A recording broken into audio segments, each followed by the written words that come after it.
Welcome to current शिक्षा। I hope आप सभी लोग बहुत अच्छे होंगे और आपकी तैयारी भी बहुत अच्छी चल रही होगी। आज इस वीडियो में हम लाइट यानी कि प्रकाश से कुछ इंपॉर्टेंट पॉइंट्स देखने वाले हैं, जिसमें हम लोग कॉन्वेक्स मिरर और लेंस बाद में हम इसमें समझने वाले हैं। इसका पीडीएफ आप लोग को टेलीग्राम ग्रुप में मिल जाएगा, जिसका लिंक डिस्क्रिप्शन बॉक्स में दिया गया है। अगर आप लोग चैनल पर पहली बार आ रहे हैं तो चैनल को जरूर सब्सक्राइब कर लें। आइए आज की शुरुआत करते हैं। पिछली क्लास में हमने देखा था यहाँ पर अवतल दर्पण में यहाँ पर वस्तु और प्रतिबिंब की स्थिति को हमने देखा था। तो यहाँ पर एक बार फिर से रिवीजन कर लेते हैं। अवतल दर्पण जो होता है, इसमें वस्तु जो है दर्पण के पास अगर आती है तो प्रतिबिंब उतना ही उससे दूर जाता है, जबकि प्लेन मिरर में क्या होता है, वस्तु जितना पास जाती है यहाँ पर दर्पण के, उतना लगता है कि प्रतिबिंब भी पास आ रहा है। यहाँ पर अवतल दर्पण में क्या होता है, वस्तु अगर दर्पण के पास जाएगी तो प्रतिबिंब यानी कि इमेज भी उतना दूर जाने वाली है। इसमें इमेज की प्रकृति जो है वास्तविक और उल्टा होती है। इसमें एक अपवाद होता है, जब वस्तु हमारी फोकल और पोल के बीच में होती है तब यहाँ पर जो इमेज बनती है वो आभासी और सीधी बनती है। तीसरा पॉइंट था प्रतिबिंब का आकार इसमें लगातार बढ़ने वाला है। 6 पॉइंट के माध्यम से हमने यहाँ पर समझा था कि यहाँ पर अवतल दर्पण में क्या होता है। अगर वस्तु की स्थिति इनफाइनाइट है तो प्रतिबिंब हमारा फोकल लेंथ पर बनने वाला है, फोकल पॉइंट पर बनेगा, और इमेज जो है हमारी बिंदु के आकार की होगी और वास्तविक और उल्टा होगी। इसके अलावा अगर हमारी वस्तु की स्थिति इनफाइनाइट और सेंटर ऑफ कर्वेचर यानी कि सी के बीच में होगी तो प्रतिबिंब हमारा सी और यहाँ पर जो है फोकल लेंथ के बीच में बनने वाला है। आप लोग इसमें देख रहे होंगे कि अगर वस्तु इनफाइनाइट है तो प्रतिबिंब फोकल पर बनता है, तो हमको यहाँ पर देख रहे होंगे सब में जहाँ पर इनफाइनाइट है वहाँ फोकल है। ये पॉइंट आप लोग नोटिस अगर किए होंगे तो देखा होगा आप लोगों ने। तो जहाँ पर भी इनफाइनाइट है उसके आगे क्या है, फोकल बनता है। तो यहाँ पर देखते हैं वस्तु की स्थिति अगर सेंटर ऑफ कर्वेचर पर है तो प्रतिबिंब भी हमारा सेंटर ऑफ कर्वेचर बनता था और वस्तु के बराबर यहाँ पर जो है इमेज बनती थी। अगर हमारा वस्तु जो है सेंटर ऑफ कर्वेचर और फोकल के बीच में है तो प्रतिबिंब हमारा बनता था सेंटर ऑफ कर्वेचर और इनफाइनाइट के बीच में, और यहाँ पर वस्तु जो होती थी वो बड़ी बनती थी, वास्तविक और उल्टा। तो यहाँ पर पांचों कंडीशन में यहाँ पर होगा। बस एक ही कंडीशन ऐसी है जिसमें वस्तु जो इमेज है वो बड़ी बनेगी, आभासी होगी और सीधी होगी। वो कंडीशन हो जाएगी एफ। अगर जो हमारी वस्तु है फोकल और पोल के बीच में अगर होगी तो हमारी जो इमेज बनेगी वो आभासी और सीधी होगी, और इमेज कहाँ पर बनेगी, दर्पण के पीछे बनेगी। तो ये पॉइंट आप लोगों ने पिछली क्लास में हम लोगों ने समझा था। आज हम लोग देख लेते हैं उत्तल दर्पण यानी कि कॉन्वेक्स मिरर में क्या होता है। तो यहाँ पर कॉन्वेक्स जो मिरर है इसमें इमेज जो है आभासी बनती है, छोटी बनती है और सीधा बनती है। हमेशा ऐसी स्थिति फॉलो होती है। एग्जाम्पल हमने आपको पिछली क्लास में भी बताया था, गाड़ी का जो साइड मिरर होता है उसमें कॉन्वेक्स लेंस का यूज़ किया जाता है। कॉन्वेक्स लेंस जो होता है इसको अपसारी दर्पण भी कहा जाता है, क्योंकि ये किरणों को फैलाता है। तो यहाँ पर सिर्फ दो कंडीशन बनती हैं, दोनों कंडीशन को देख लेते हैं। पहली कंडीशन है यहाँ पर वस्तु अगर हमारी इनफाइनाइट पर रखी हुई है, ये हमारा हो जाएगा कॉन्वेक्स जो मिरर है, ये है अंदर यहाँ पर इसके पॉलिश्ड सरफेस हो जाएगी। तो जैसे कि यहाँ से इमेज चलती है, यहाँ से एक रे आती है और ये इधर वापस लौटती है, और ये हमारा नॉर्मल है, यहाँ पर जो हमारा अक्ष है, और ये हमारा हो जाएगा फोकस, और ये सेंटर ऑफ कर्वेचर। यहाँ से एक किरण जाती है रे की और ये इधर वापस आती है। तो यहाँ पे तो कोई जो किरण है वो मिल तो रही नहीं है, तो यहाँ पर जो आभासी बनेगी, क्योंकि ये लगता है कि यहाँ से तो वापस आ गई, लेकिन अगर इसको हम लोग आगे की तरफ बढ़ाते हैं ऐसे, और ये इस वाली को इधर अगर आगे बढ़ाते हैं तो ये यहाँ पर लगता है कि बीच में जो क्या है फोकल पर मिल रही है। तो इसका मतलब है कि अगर वस्तु जो हमारी है वो अगर इनफाइनाइट पर रखी हुई है तो इमेज क्या होगी, फोकस पर बनेगी। वस्तु से यहाँ पर जो इमेज होगी वो बिंदु के आकार की होगी और छोटी होगी। कैसी होगी, आभासी और सीधी होगी। तो आपको पहले भी बताया है कि कॉन्वेक्स लेंस में इमेज जो है आभासी, छोटी और सीधी हमेशा बनेगी। ये पॉइंट आप ध्यान रखें, चाहे कैसी भी कंडीशन हो इसमें ऐसा ही होगा।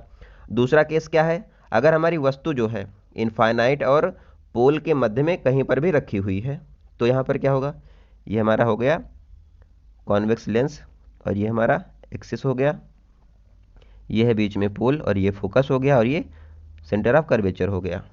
अगर मान लो अब जो हमारी वस्तु है इनफाइनाइट और पोल के बीच में, तो ये पोल है और ये इनफाइनाइट मान लेते हैं, तो यहाँ पर मान लेते हैं हमारी वस्तु रखी हुई है, ये हमारी ऑब्जेक्ट हो जाएगी। तो इमेज यहाँ पर क्या, कहाँ, जैसे ये यहाँ से गई और ये वापस हो गई, एक यहाँ से किरण जाती है और ये इधर को वापस हो जाती है। तो ये दोनों जब यहाँ तो मिलेंगी नहीं आगे, तो ये आगे जैसे जाती हैं क्योंकि आभासी बनेगी इमेज यहाँ पर, तो ये क्या होगा, दोनों किरण जहाँ मिलती हैं वहीं पर हमारी इमेज बनती है, तो ये हमारी इमेज बन जाएगी। तो इमेज कहाँ पर बनेगी, पोल और फोकस के बीच में हमारी इमेज बनेगी। कैसी होगी, सीधी होगी, आभासी होगी। देखो यहाँ पर भी एरो इधर को ही है और इधर को भी यहाँ पर भी है, तो दोनों क्या हैं, सीधी हैं, आभासी हैं और वस्तु से यहाँ पर छोटी इमेज बनने वाली है। तो आई होप आपको ये समझ में आया होगा। आगे देखते हैं। अब यहाँ पर एक दर्पण सूत्र होता है जिससे यहाँ पर एग्जाम में क्वेश्चन आता है, इसको भी समझते हैं। दर्पण सूत्र क्या है, 1/f बराबर 1/v प्लस 1/u। तो इसमें हमारा f क्या है, फोकस दूरी है, v हमारी हो जाएगी पोल से इमेज की दूरी, और स्मॉल u क्या है, यहाँ पर पोल से वस्तु की दूरी हो जाएगा। तो यहाँ पर एक चीज़ समझ लो, अगर अवतल यहाँ पर दर्पण है या फिर उत्तल दर्पण है तो u, v और f की वैल्यू कैसी होगी। देखो अवतल दर्पण में क्या है, u हमारा निगेटिव रहेगा, v भी हमारी निगेटिव रहेगी और f भी निगेटिव रहेगा। लेकिन उत्तल दर्पण में यहाँ पर u जो है ये निगेटिव रहता है और जो हमारे v और फोकल जो है ये दोनों क्या रहेंगे, पॉजिटिव रहते हैं। तो ये पॉइंट आप ध्यान रखें, ऐसे ही क्वेश्चन आगे सॉल्व होने वाले हैं। एक यहाँ पर अपवाद है, v में यानी कि पोल से इमेज के बीच की दूरी होती है, इसमें एक अपवाद होता है। अगर हमारा प्रतिबिंब जो है अगर आभासी बनता है तो यहाँ पर v जो है ये पॉजिटिव लिया जाएगा। तो ऐसी इमेज तो सिर्फ एक जगह बनती है अवतल लेंस में, वो 6 पॉइंट हम लोगों ने समझा था, जिसमें जो वस्तु थी वो फोकल और पोल के बीच में रखी हुई थी, तब हमारी जो इमेज थी वो आभासी बनती थी। तो यहाँ पर एक कंडीशन है, ये ध्यान रखें, अगर हमारी जो प्रतिबिंब है ये आभासी होगा तो v की वैल्यू हम पॉजिटिव लेंगे। आगे देखते हैं, यहाँ से एग्जाम में क्वेश्चन आया हुआ है, इसको देख लेते हैं। एक उत्तल दर्पण की फोकस दूरी 30 सेंटीमीटर है यदि एक बिंब का आभासी प्रतिबिंब दर्पण से 20 दूरी पर बनता है, यानी कि जो इमेज है वो दर्पण से 20 सेंटीमीटर दूरी पर बनती है, तो दर्पण की बिंब से दूरी ज्ञात करिए। तो हमारा फार्मूला तो ये हो जाएगा 1/f बराबर 1/v प्लस 1/u। तो यहाँ पर वैल्यू रखेंगे, फोकस की दूरी कितनी है, 30 हो गई यहाँ पर, और v हमारा क्या हो जाएगा, एक बिंब से प्रतिबिंब और दर्पण के बीच की दूरी यहाँ पर हमारी 20 हो गई, और u हमको यहाँ पर निकालना है। तो इस फार्मूले में यहाँ पर जब रख दिया हमने वैल्यू, तो इसको सॉल्व करेंगे तो 2 - 3 है और ये 1/60 हो गया। तो हमारा u क्या है, u जो हमारा निकल कर आया -60 सेंटीमीटर।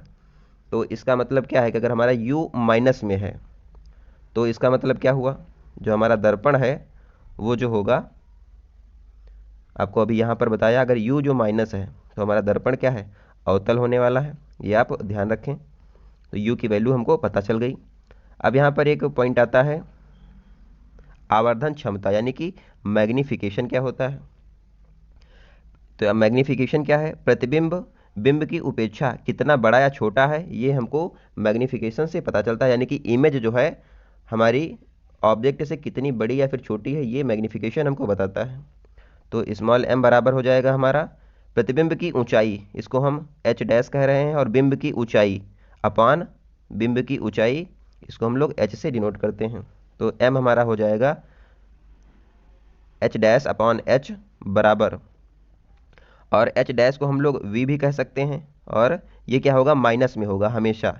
ये पॉइंट ध्यान रखें, अगर मैग्नीफिकेशन निकालने को आएगा तो हम लोग इसको यूज़ करने वाले हैं, -v अपान स्मॉल u। m बराबर हो जाएगा हमारा -v अपान u। और अगर हमारा जो m है यानी कि मैग्नीफिकेशन जो है, आवर्धन क्षमता अगर पॉजिटिव आती है तो प्रतिबिंब आभासी होगा।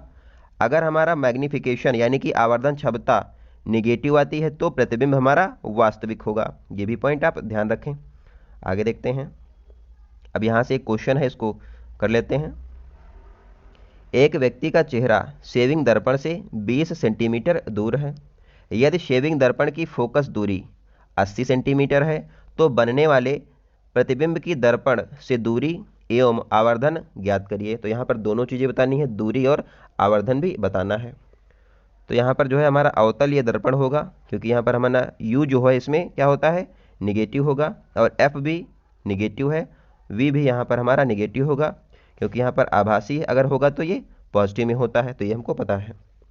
तो u को तो हम हमेशा निगेटिव में ही लेने वाले हैं, चाहे वो क्वेश्चन में लिखा हो या फिर ना लिखा हो, तो u को हम यहाँ पर निगेटिव ही लेंगे। तो 20 हमारा हो जाएगा निगेटिव में u, और f फोकल दूरी जो है हमारी वो -80 सेंटीमीटर हो गई। इसको हम फार्मूले में जब रखेंगे 1/f बराबर 1/v प्लस 1/u, तो इसको हम यहाँ पर रखते हैं 1/80 बराबर 1/v माइनस यहाँ पर 1/20। इसको हम लोग सॉल्व करेंगे, 1/v बराबर -1/80 प्लस 1/20 हो जाएगा। इसके बाद इसको हम आगे सॉल्व करते हैं, तो यहाँ पर हमारा आ जाएगा -1 प्लस 4/80, तो 1/v हमारा हो जाएगा 3/80, और ये पॉजिटिव में है, ये आप ध्यान रखें। तो पॉजिटिव अगर आया है तो ये आभासी दर्पण होने वाला है। आवर्धन का मतलब अब आवर्धन निकाल लेते हैं। तो इसका फार्मूला क्या था, m बराबर -v/u। तो इसमें अगर वैल्यू हम v की पहले रखते हैं, तो v की वैल्यू हमने यहाँ पर रख दी, ये तो माइनस तो रहेगा ही रहेगा, और इसको यहाँ पर जो था u हमारा -20 है, इसको हम यहाँ पर मल्टीप्लाई करके जब निकालते हैं तो हमारा ये निकल के आता है +4/3, और यानी कि +1.33 यहाँ पर निकल के आएगा। तो ये प्लस में है, तो ये भी हमारा क्या है, आवर्धन भी प्लस में है। तो अगर हमारा दर्पण भी जो है आभासी है तो मैग्नीफिकेशन भी आभासी ही निकल कर आने वाला है। तो ये आपको समझ में आया होगा। नेक्स्ट देखते हैं, अब हम लोग अपवर्तन यानी कि रिफ्लेक्शन को समझते हैं। रिफ्लेक्शन क्या है, ये एग्जाम में यहाँ से क्वेश्चन पूछता है, क्योंकि माध्यम से यहाँ पर क्या होगा, जो रे की डायरेक्शन है वो चेंज होने वाली है। तो यहाँ पर दो तरीके से डायरेक्शन चेंज होगी।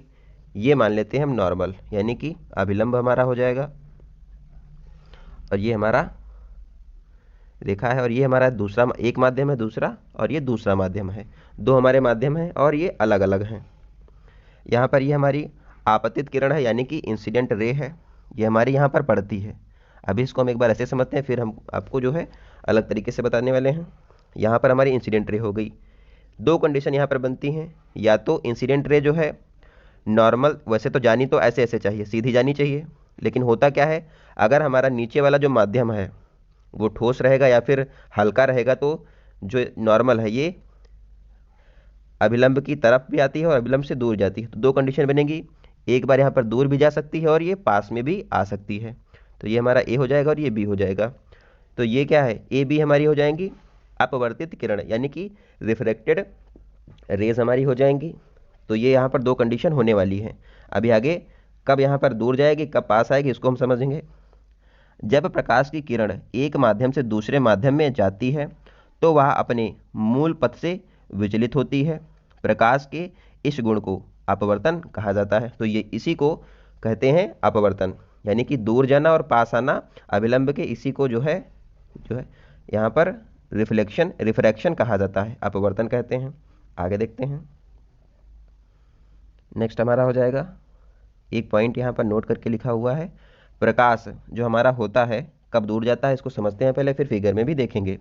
अगर हमारा प्रकाश सघन माध्यम से विरल माध्यम में जाता है तो वह अभिलंब से दूर जाएगा। अगर सघन से विरल में जाएगा तो वो दूर जाने वाला है। दूसरा पॉइंट है, जब प्रकाश विरल माध्यम से सघन माध्यम में जाता है तो वह अभिलंब की ओर झुकेगा। यानी कि अगर सघन से विरल में जाएगा तो क्या होगा, अभिलंब से दूर जाएगी रेखा, अगर विरल से सघन में जाएगा तो अभिलंब की ओर झुकने वाली है। तो यहाँ पर देखते हैं, फिगर बना हुआ है, हमारी ये इंसिडेंट रे है आई, और यहाँ पर जो ऊपर का माध्यम है वो सघन है, नीचे का विरल है। तो सघन अगर होगा तो ये दूर जाएगी, तो यहाँ पर जो है ये रिफ्लेक्टेड रे हमारी नॉर्मल से दूर जा रही है। आप ये देख पा रहे होंगे, ये हमारी अभिलंब है और ये सघन माध्यम है और ये विरल माध्यम है।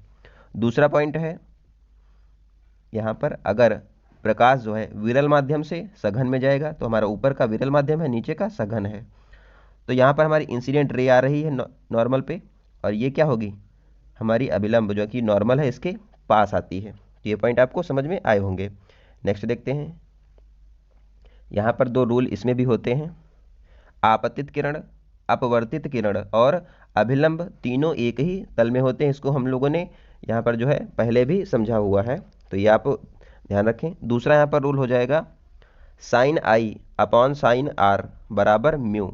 ये हमारा क्या है, म्यू हो जाएगा। इसी को अपवर्तनांक कहते हैं, यानी कि रिफ्रैक्टिव इंडेक्स कहा जाता है, और इसी को स्नेल का नियम कहते हैं, क्योंकि स्नेल ने ही इसको बताया था। अगर हमारा पिछली क्लास में हम लोगों ने जो है अपवर्तनांक क्या होता है इसके बारे में थोड़ा सा समझा था। अपवर्तनांक जो है यहाँ पर माध्यम की सघनता को डिसाइड करता है। अपवर्तनांक से ही हमारी माध्यम जो होता है सघन है या फिर विरल है, इसको हम लोग डिसाइड करते हैं। तो अगर हमारा जो है म्यू अगर बढ़ेगा तो माध्यम की सघनता भी बढ़ने वाली है। अगर म्यू बढ़ेगा तो माध्यम की सघनता बढ़ेगी, तो क्या होगा, प्रकाश की चाल कम हो जाएगी। ये पॉइंट आप ध्यान रखें। अगर हमारा म्यू बढ़ेगा तो माध्यम की सघनता बढ़ेगी, अगर माध्यम की सघनता बढ़ेगी तो प्रकाश की चाल क्या है, कम हो जाएगी। ये पॉइंट ध्यान रखें। अब कुछ यहाँ पर जो माध्यम होते हैं उसके यहाँ पर एग्जाम में म्यू पूछता है, ये पॉइंट आप ध्यान रखें। तो यहाँ पर हमारे माध्यम लिखे हुए हैं और ये म्यू है, यानी कि अपवर्तनांक है, रिफ्रैक्टिव इंडेक्स है। तो यहाँ पर निर्वात का जो है म्यू होता है 1, वायु का हो जाएगा म्यू 1.003, पानी का होगा म्यू बराबर 1.33, कांच का हो जाएगा म्यू बराबर 1.50, और हीरा डायमंड का हो जाएगा म्यू 2.42, यहाँ पर म्यू हो जाएगा। अब जिसको समझ लो कि म्यू को अगर हम लोग ट्रैफिक मान लें और प्रकाश को हम लोग कार मान लें, तो इसको एक ऐसे समझ लो, अगर ट्रैफिक ज़्यादा होगी तो कार क्या है, धीरे धीरे चलेगी। अगर म्यू ज़्यादा होगा तो प्रकाश क्या है, धीरे से चलेगा। ये आप कभी भूलेंगे भी नहीं, अगर ट्रैफिक ज़्यादा तो कार धीरे चलेगी, अगर म्यू ज़्यादा तो प्रकाश धीरे चलेगा। आगे देखते हैं। अब यहाँ पर कुछ अपवर्तनांक, अपवर्तन के यहाँ पर कुछ उदाहरण हैं। अपवर्तन यहाँ पर होता क्या है, कोई वस्तु मुड़ी या फिर उठी हो तो अपवर्तन होता है। अगर यहाँ पर दो माध्यम अगर होते हैं तो यहाँ पर क्या होगा, कोई वस्तु जो है अगर मुड़ी हुई दिखती है या फिर उठी हुई दिखती है, उसी को यहाँ पर हम लोग अपवर्तन यहाँ पर कहते हैं। और अगर माध्यम अलग अलग हो तो ऐसा होता है। पहला पॉइंट क्या हो जाएगा यहाँ पर, पानी में वस्तु का वास्तविक तल से ऊपर उठा हुआ होना या फिर मुड़ा हुआ दिखना। अगर पानी में कोई वस्तु जैसे सिक्का हो गया या फिर कोई भी चीज़ उसमें पेंसिल अगर डाली जाएगी तो क्या होता है कि वो ऊपर को लगता है कि उठी हुई है। तो सिक्का क्या है, हमको लगता है कि उठा हुआ है, लेकिन ऐसा एक्चुअली में होता नहीं है, लगता है कि बस यहाँ पर उठा है, आभासी होता है। तारों का टिमटिमाना भी जो है ये भी हमारा हो जाएगा उदाहरण, किसका, अपवर्तन का उदाहरण हो जाएगा, यानी कि रिफ्रैक्शन का उदाहरण है। पानी में पेंसिल का मुड़ी हुई दिखना, ये भी हमारा एग्जाम्पल है रिफ्रैक्शन का। सूर्योदय से पहले और सूर्यास्त के बाद, सूर्योदय से पहले और सूर्यास्त के बाद सूर्य का प्रकाश दिखना, ये एग्जाम्पल है किसका, रिफ्रैक्शन का। आगे अब देख लेते हैं। अब हम लोग समझने वाले हैं पूर्ण आंतरिक परावर्तन, यानी कि टोटल इंटरनल रिफ्लेक्शन, जिसको हम लोग TIR के भी नाम से जानते हैं। अब यहाँ पर 4 फिगर आपको दिख रहे होंगे, जिससे हम लोग यहाँ पर टोटल इंटरनल रिफ्लेक्शन को समझने वाले हैं। तो यहाँ पर बने तो सब एक ही जैसे हैं, बस थोड़ा सा इसमें एंगल का डिफरेंस है। तो ऊपर का जो हमारा है वो हवा, यानी कि विरल माध्यम है, नीचे का जल है यानी कि सघन माध्यम है। नीचे क्या है, डेंस है, ऊपर यहाँ पर डेंस नहीं है, हल्का माध्यम है। तो ये एक लाइन है जिसको हम यहाँ पर समझने वाले हैं, चारों को एक तरफ से। ये हमारी लाइन हो गई। नीचे से क्या है, हमारी इंसिडेंट रे जाती है, ये हमारी आई जा रही है, और ये हमारा एंगल जो है यहाँ पर बनता है। तो अगर जल जो हमारा है वो सघन है, अगर सघन माध्यम से अगर हम लोग विरल माध्यम में जाएंगे तो क्या होता है, आपको पहले भी बताया। तो अभिलंब से क्या होगा कि जो प्रकाश है वो दूर जाएगा, यानी कि जो हमारा आर है ये अभिलंब से दूर जाने वाला है, तो ये यहाँ पर आ गया। एंगल यहाँ पर क्या होगा, ज़्यादा बनेगा आई से, यानी कि angle R greater than angle I. ये हमारी पहली कंडीशन है। दूसरी कंडीशन को देखते हैं हम लोग। अगर यहाँ पर अब आई का जो एंगल है इसको थोड़ा सा और बढ़ाते हैं इधर को, तो ये हमारी इंसिडेंट रे जा रही है। तो यहाँ पर नीचे सघन माध्यम है, ऊपर विरल माध्यम है। तो जब हमने आई को बढ़ाया तो ये क्या होगा, और दूर जाएगी अभिलंब से, यानी कि नॉर्मल से और दूर जाएगी, तो एंगल यहाँ पर कम बनेगा। तो यहाँ पर एंगल कम नहीं, यहाँ पर एंगल ज़्यादा बनेगा, तो ये हमारा एंगल हो जाएगा। तो ये हमारा एंगल बना आर का। तो ये एंगल आर जो है आई से और ज़्यादा होगा, ये आप समझ गए होंगे। तीसरा यहाँ पर पॉइंट है, अगर हम लोगों ने एंगल आई को और बढ़ा दिया, अगर हमने आई को और बढ़ाया तो क्या होगा कि जो हमारी ऊपर जो यहाँ पर विरल माध्यम है, तो जो एंगल आर बनेगा, जो यहाँ पर जो जाएगी ये दिशा, ये इधर चली जाएगी, सीधे बिल्कुल नॉर्मल के हो जाएगी। ये आप समझ पा रहे होंगे। यहाँ पर देखो इसको, जैसे ये हमने यहाँ से डाली और ये इसको और हमने इधर बढ़ा दिया था, तो ये लाइन क्या है, ये बिल्कुल नॉर्मल इधर हो जाएगी। और यहाँ पर एंगल क्या है, 90 डिग्री का बन गया आर पे। तो एंगल आर जो है ग्रेटर देन आई हो गया, ये तो आपको पता ही है। और एंगल आर क्या है, ये 90 डिग्री है। अभी इसके आगे भी समझते हैं ये क्या है। तो ये कंडीशन हो गई। चौथी कंडीशन में देखते हैं क्या होगा। अगर हमने एंगल आई को और इधर बढ़ा दिया, थोड़ा सा और दूर किया है यहाँ से, तो यहाँ पर क्या होने वाला है कि ये आई वाला जो लाइन है, किरण है, ये प्रकाश क्या है, ऊपर ना जाने की बजाय ये नीचे को आ जाएगा। और यही हमारा होता है टोटल इंटरनल रिफ्लेक्शन। और ये एंगल आर जो है ये हमारा नीचे आ जाएगा, ये और ज़्यादा बड़ा हो जाएगा। तो यही हमारी कंडीशन फॉलो होने वाली है। तो इनको हम समझते हैं कंडीशन। यहाँ पर देखते हैं, अब इसको फिगर से हमने समझ लिया है कि टोटल इंटरनल रिफ्लेक्शन क्या होगा। कंडीशन देखते हैं पहली क्या है। प्रकाश जो है सघन से विरल में जाएगा, तभी तो क्या होगा, यहाँ पर अभिलंब से दूर रहेगा। अगर प्रकाश जो है सघन से विरल में जाता है तो अभिलंब से दूर हो जाता है, और एंगल भी क्या होगा, बढ़ने वाला है। दूसरा पॉइंट है, अगर हमारा आपतन कोण जो आई एंगल आई है, यानी कि इंसिडेंट एंगल ऑफ इंसिडेंट जो है, उसका मान क्रांतिक कोण से अधिक होना चाहिए। जो हमारा कंडीशन जो होती है, इसको बनने के लिए, टोटल इंटरनल रिफ्लेक्शन बनने के लिए क्या होना चाहिए, प्रकाश का सघन से विरल माध्यम में जाना आवश्यक होता है। तभी क्या होगा, अभिलंब से दूर यहाँ पर बनेगी और एंगल आर जो है वो बढ़ेगा। दूसरी कंडीशन एग्जाम में पूछता है कि कंडीशन क्या होती है टोटल इंटरनल रिफ्लेक्शन होने के लिए। तो यहाँ पर दूसरी कंडीशन हो जाएगी, अगर आपतन कोण इंसिडेंट एंगल का मान क्रांतिक कोण से अधिक यहाँ पर होना चाहिए, तभी हमारा टोटल इंटरनल रिफ्लेक्शन होने वाला है। नेक्स्ट पॉइंट है, और ये क्रांतिक कोण क्या होता है। अभी हमने आपको बताया कि यहाँ पर क्या होगा कि 90 डिग्री का एंगल बन जाएगा एंगल आर पर, तो इसी को कहते हैं हमारा क्रांतिक कोण, यानी कि क्रिटिकल एंगल जो है। आपतन कोण का वह मान जिस पर अपवर्तित किरण अभिलंब से 90 डिग्री का अपवर्तन कोण बनाती है, उसी को यहाँ पर क्रांतिक कोण यानी कि क्रिटिकल एंगल कहा जाता है। अभी आपको समझ में आया होगा। अब टोटल इंटरनल रिफ्लेक्शन की यहाँ पर डेफिनेशन देख लेते हैं। TIR, जब प्रकाश जिस माध्यम से आपतित हो और उसी माध्यम में अपवर्तित होकर लौट आता है, उसी को कहते हैं टोटल इंटरनल रिफ्लेक्शन। इसके एग्जाम्पल हैं हीरे का चमकना, दूसरा एग्जाम्पल है ऑप्टिकल फाइबर यानी कि प्रकाशीय तंतु। ऑप्टिकल फाइबर का जो यूज़ है वो यहाँ पर आप लोगों ने देखा भी होगा, जो डिश होती हैं या फिर जो नेटवर्क प्रोवाइड करने के लिए जो तार होते हैं, उनमें यहाँ पर ऑप्टिकल फाइबर का यूज़ किया जाता है। दूसरा है मृग मरीचिका जो है, यानी कि रेगिस्तान में पानी का आभास होता है, लेकिन ऐसा तो होता नहीं है। तो ये जो इसका कारण होता है वो टोटल इंटरनल रिफ्लेक्शन ही होता है। इसके कारण ही हम लोग को ऐसा लगता है, मृग मरीचिका बनने का कारण टोटल इंटरनल रिफ्लेक्शन ही है। अब यहाँ पर हम लोग समझते हैं वर्ण विक्षेपण। वर्ण विक्षेपण क्या है, इसको हम लोग स्कैटरिंग कहते हैं, यानी कि फैलाना या फिर बिखरना। यहाँ पर हो जाएगा जैसे कि ये हमारा हवा है और यहाँ पर क्या है कि विरल माध्यम है, और ये हमारा प्रिज्म है, ये हमारा सघन माध्यम है। तो ये हमारा प्रिज्म हो गया, ये सघन माध्यम है, और हवा हमारी हो गई विरल माध्यम। तो अगर हम लोग जो है विरल से सघन में जाएंगे तो क्या होगा, ये हमारी हो गई मुख्य रेखा। जैसे यहाँ से अगर डाली जाए तो ये इसको सीधे जाना चाहिए, लेकिन ऐसा तो नहीं होता है, ये नीचे को क्या होती है, झुक जाती है।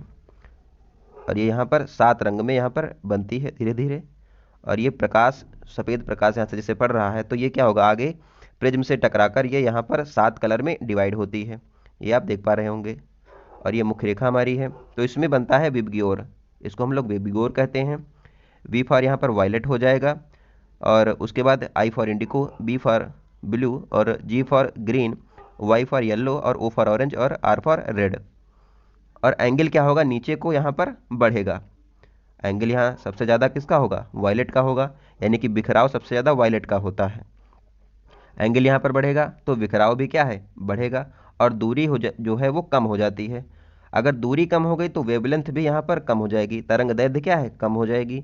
तो इसलिए यहाँ पर सबसे ज़्यादा विक्षेपण जो है वो वायलेट का होता है और सबसे कम विक्षेपण रेड कलर का होता है। इसीलिए आप लोग देखते होंगे कि जो रेड कलर है इसको जो है इसको यूज़ किया जाता है यहाँ पर, जैसे कि जो साइन बोर्ड होते हैं या फिर जो इमरजेंसी की लाइटें होती हैं उसमें रेड का ही यूज़ किया जाता है क्योंकि ये बिखरता कम है।